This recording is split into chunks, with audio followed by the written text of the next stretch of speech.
Today we're going to talk about the top 5 reasons you would buy fencing materials from a fencing contractor or fencing supplier as opposed to a big box store. What is up, everybody? My name is Joe Everest, the fence expert. Now, if you don't watch the channel, I'm a third-generation fencing professional. At Ozark Fence, we not only install fencing, we also sell fencing supplies, either retail, wholesale in person, or e-commerce on our own website, shameless plug, ozfence.store, or on a large online retailer that many people buy things from. So we're fairly familiar with both sides of this discussion. On the install side, we've been known in the past to source materials from big box stores, whether we're in a bind or whatever the reason. But we also know the retail wholesale side. So when we talk about the subject, just know I've been on both sides of the discussion. The first reason to buy fencing materials from a fencing contractor or supply house would be you typically get better quality materials. Now, better quality is kind of a blanket statement, right? So if we're talking about chain link wire, we might be talking about a thicker gauge of the fabric. We also might be talking about a smaller diamond. Both of those things simply mean that you're getting more wire for your money. If the wire's thicker or the diamond's closer, you're getting more pounds of steel per foot of wire for the roughly same amount of money. Whether we're talking about posts, we could be talking about a thicker wall thickness. We could be talking about a .065 as opposed to sometimes you see them sell an .055 or even an .045 if we're talking about top rail. Again, more product for similar amounts of dollars. Overall, you'd likely find better quality at a fencing contractor as opposed to a big box store. The second reason is you will likely save money over the entire course of the project. Let me explain. Big box stores understand that you typically don't price your entire project with everyone. You'll pick kind of the big ticket items. Maybe it's your chain link wire, or maybe it's the top rail, something you're going to need a lot of. And you compare that with all the other options, whether it's other big box stores or fencing contractors, supply houses. So they know if they can beat price on that item, they're more than likely to get you into the store to buy all the accessories, your tension bands and brace bands, tension bars, all the stuff you're going to need to build this fence. So they'll have what they call loss leaders. Now, in our region, and this probably varies by region, a lot of the big box stores will sell the actual wire itself for costs, something we can't afford to do. But they make the money up on the back end, whether it's post and top rail or usually fence fittings. For example, if you were to say take a tension band from, again, shameless plug, ozfence.store, and compare it with a tension band from a big box store, you'll likely see a pretty significant difference. They want to try to make up the money that they're giving away on the wire, on the accessories. Again, to reiterate, on the overall project, you'll likely end up saving money by doing business with a fencing professional or a fencing supply house.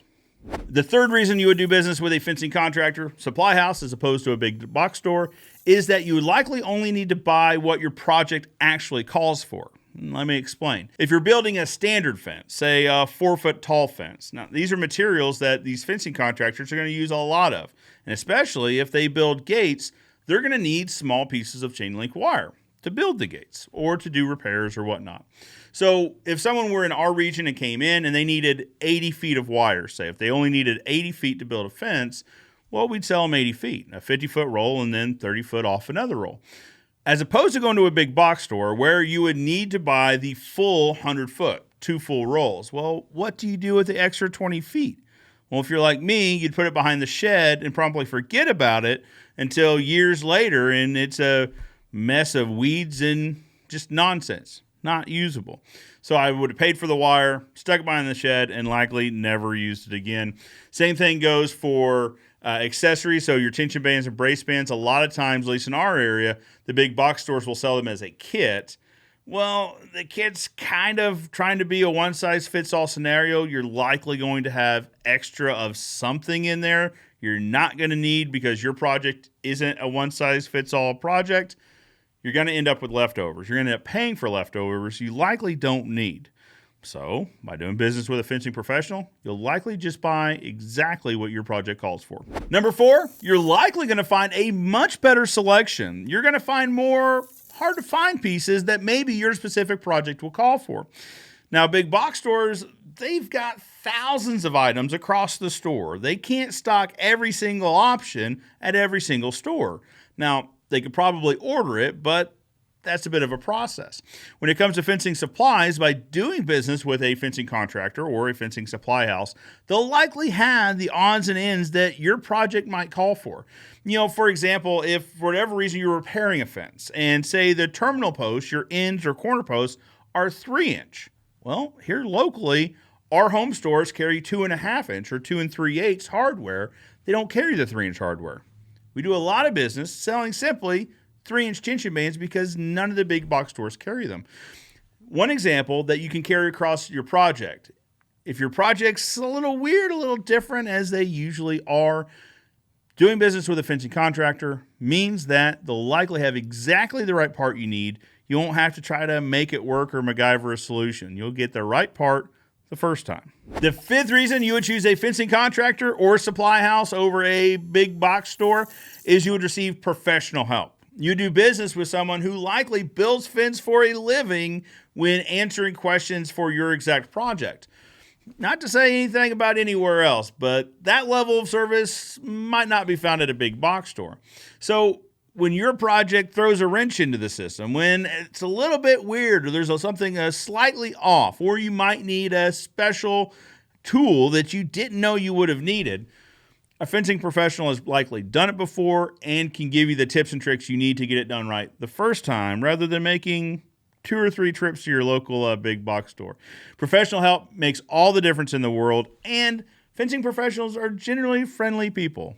We're just here to help. A sixth reason you would do business with a fencing contractor rather than a big box store, and that is, not only are you helping support a small local business, but you're also helping to strengthen your community. Now, I understand the argument that big box stores, they employ your neighbors and they help the community. And that's true, I'm sure, to a certain extent. That is also true of the small business. But furthermore, the small business also pays taxes in your local community. The owners live in your community. The profits of the business stay in the community rather than flowing through the corporate charter to wherever the corporation is registered to and pays taxes there, or possibly offshore. I don't know. Doing business with a small business helps your community. Small businesses love to help each other and help their local communities. And I also understand that big box stores help donate a percentage of their profits to the local community. When you see the numbers, they seem like big numbers, but when you look at the total revenue of a store, it's less than 1% goes back into the local community. Whereas small businesses, not only do we donate in money, but we donate our time, we donate our talents to the local community. Your dollar goes further when you do business with a small business, and your community becomes a little bit stronger. For all those reasons, I would suggest you reach out to your local fencing contractor or supply house for your next project. You'll likely get better quality. You'll probably end up paying a little bit less. You'll get exactly what you need. You'll deal with fencing professionals, and you'll be helping your community all at exactly the same time. For now, I'm Joe Everest, the fence expert, reminding you that good fences make good neighbors, and I'll see you next time.